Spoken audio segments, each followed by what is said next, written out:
Waterborne conversion, an opportunity to increase your profit.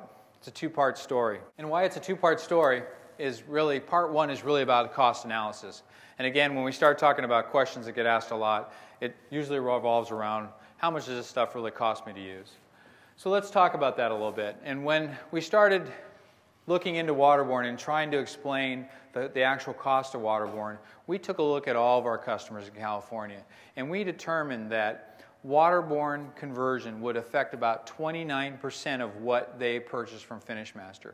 So essentially 29% of what a shop purchases from us in California would be represented in toners and would actually be affected by a Waterborne conversion.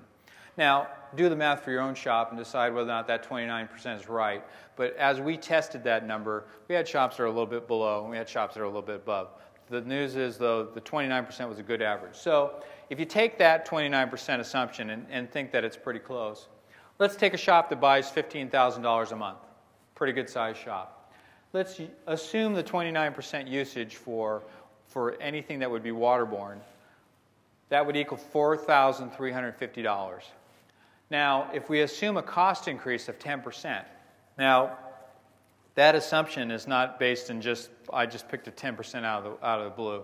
What we actually have done at FinishMasters is we've taken a look at the products that we sell, the Waterborne products that we have available, and we see the average cost of Waterborne toner for toner. If I was going to buy a white toner in solvent, but tomorrow I'm going to buy a white toner of Waterborne, it's going to cost you 10% more. Now, each individual product line might be, a little bit more, a little bit less. Those are the specific questions you got to ask the guys in the back. But the idea here is that 10% is a good number of cost increase for that product. So if we do the math, what's that number? It's $435 or 2.9% increase in your overall cost of paint materials from FinishMaster. When we first started this, it was more about, you know what? We really wanted to, first off, we wanted to be honest with you and tell you that, look, it's going to cost you a little bit more to use Waterborne. But it's not a terribly large increase, in our opinion. In this particular case, it's kind of a small number. But at the end of the day, Waterborne does cost slightly more gallon for gallon. Now, the good news revolves around the cost analysis, the second part of this cost analysis, and it's about usage.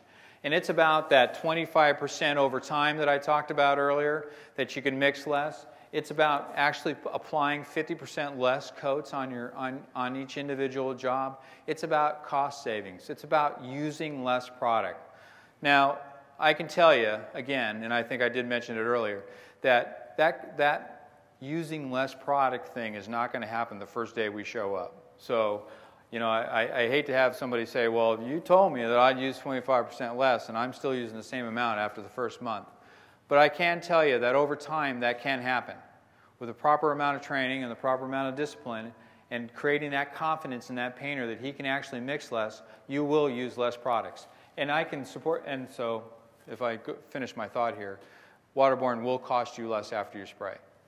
And I can support that based on some findings that we have from customers. And this is a group of customers that we have studied and analyzed over the course of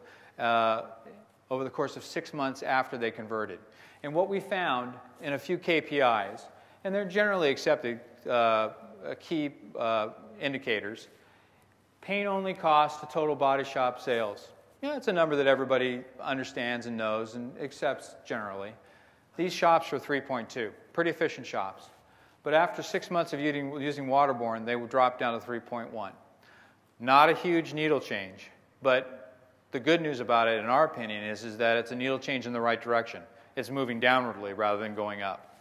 If we take a look at the total paint cost to total body shop sales, these shops were 5.1, again, very efficient, and they went down to 4.9.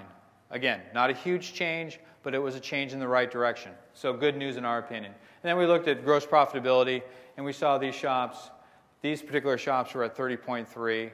At the end of that 6 months, they were at 33.8. So again, not a huge increase in profitability, and I certainly don't want anybody to think that, well, I'm only going to make 30% if I use Waterborne. This just happens to be these shops. That's pretty consistent with what they were doing prior. So, that 30% was the right number for them. But the idea here is that it did increase. And can I say that it increased only because they changed to Waterborne? Well, it would be hard for me to say that, but we do have other indicators that do say that we did save some money for the shop. So I believe that it played a big role and it played a big part in how we increased that profitability. And then probably other changes helped with that as well. But as I told you, it's a two-part story. It's not just about what the product costs. It's about the productivity enhancements when you're talking about overall profitability. And, I'm not going to go into this slide again, but I'm sure you recognize it from earlier. It's about optimizing turbulence in a booth and about decreasing the amount of time that car has to stay or that job has to stay in the booth and increasing the number of cycles per day. And that's done with turbulence. So if we maximize the air turbulence in your booth and we apply fewer coats and we are better color matching and we're getting just more cars through the booth, we're going to shorten the process time. There's just no doubt about it. Is it going to happen overnight? No. Is it going to be easy? No. But it is an opportunity. It's something that can be done. And if we shorten that process time, it just goes with it. Just makes sense that we're going to increase our productivity, which will lead to increased profitability. So we have a few things that we've already talked about. Waterborne costs less after you spray. You shorten the process time. Optimize your turbulence. You're going to add cycles. FinishMaster also has tools available to help you manage those costs and take a look at goals and the cost of your overall paint materials and your gross profitability. Our account managers are trained and educated in using these tools and are ready and willing to help you with that. If you're not taking advantage of those services today, if you decide to convert to Waterborne, I certainly would take advantage of that. If nothing else, just to measure how well or perhaps how poorly you've done after you've done your conversion. So, highly recommend taking advantage of that opportunity. It's a value-added service that our account managers are capable of performing and are ready and willing to do. And then change brings an opportunity for change. I've considered taking this bullet out a couple times because, it's kind of philosophical more than anything else. But I've had a lot of owners call me or email me later and tell me, you know what, you're right. I decided to make a Waterborne change. Well, at the same time, I decided to make some other changes in my shop. One of them decided that, you know what, I've been capped with the one particular insurance company for years. I never itemize anything. I never try to get any of that back. I decided after I changed to Waterborne, I was going to start doing that. You know what? I'm starting to get it. So the idea of change brings change. Make some other changes. Waterborne doesn't have to be the only change you make to affect your profitability. Make some other changes while you're doing it.